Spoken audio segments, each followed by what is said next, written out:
Train వస్తున్నా గానీ lipstick ఏసుకుంటుంది మా ప్రణతి అక్క. డెడికేషన్ ఏ లెవెల్‌లో ఉందో మీరే అర్థం చేసుకోండి మరి. ఎప్పుడు ఫ్యామిలీ ఆర్ ఫ్రెండ్స్‌తో ఎళ్తా. ఫస్ట్ టైమ్ ఒక ఇద్దరు తెలియని వ్యక్తులు ట్రైన్ జర్నీ చేస్తే ఎలా ఉంటదో మా జర్నీ చూపిస్తాను మీకు. టికెట్స్ కన్ఫర్మ్ అయినప్పుడు D2లో మాకు సీట్స్ అలాట్ చేశారు. కానీ లాస్ట్ మినిట్‌లో చేంజ్ అవుతాయంట. ఆ విషయం కూడా మా ఇద్దరికీ తెలీదు.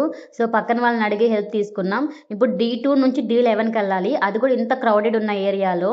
ఇంకా అర్థం చేసుకొని ఇంత క్రౌడ్‌లో ఆ లగేజ్ మేకప్ కిట్ మొత్తం పట్టుకొని వెళ్ళాలంటే ఎంత కష్టమని. మా సీట్స్ మాకు దొరికాయి అన్న హ్యాపీనెస్ కొంచెమే ఉంది. బికాస్ ట్రైన్ టికెట్స్ కన్ఫర్మ్ అవ్వకుండా చాలా మంది ట్రైన్ ఎక్కేసి ఇలా నిల్చుకోవడం వల్ల మాకు అసలు గాలే రావడం లేదు. ఆ 5 అవర్స్ జర్నీ అయితే చాలా కష్టంగానే జరిగింది. ఈ మధ్య ఒక మీమి బాగా ట్రెండ్ అయింది కదా, without telling your Telugu parent but prove your Telugu parent అని చెప్పి. సో వాటిలో ఈ పని ఒకటి అనమాట. పేర్లు తీయడం ఖాళీగా ఉంటే. సీట్స్ చేంజ్ అయినా, గాలి రాకపోయినా, కంఫర్ట్ లేకపోయినా, నెట్ రాకపోయినా ఇవేవి మమ్మల్ని ఆపలేకపోయాయి గుంటూరు రాకుండా. ఇంతకీ గుంటూరు ఎందుకు వచ్చామో చెప్పలేదు కదా. ఈ బ్రైడ్ కి హైదరాబాద్ లో ప్రణతి అక్క ఎంగేజ్మెంట్ మేకోవర్ చేసింది. సో తనకు బాగా నచ్చి గుంటూరు దూరం అయినప్పటికీ మా కంఫర్ట్స్ అని తనే చూసుకొని మరి పిలిపించుకుంది. సో ఒకసారి క్లయింట్‌కి వర్క్ నచ్చితే ఇలాగే రిపీటెడ్‌గా పిలుస్తూనే ఉంటారు. మా మేకప్ ప్రొడక్ట్స్ మొత్తం అరేంజ్ చేసేసుకున్నాం. బ్రైడ్ రాగానే వర్క్ స్టార్ట్ చేస్తాం. ఓవరాల్ లుక్ ఎలా వచ్చినా నెక్స్ట్ వీడియోలో చూపిస్తాను. Wait for that. Bye by.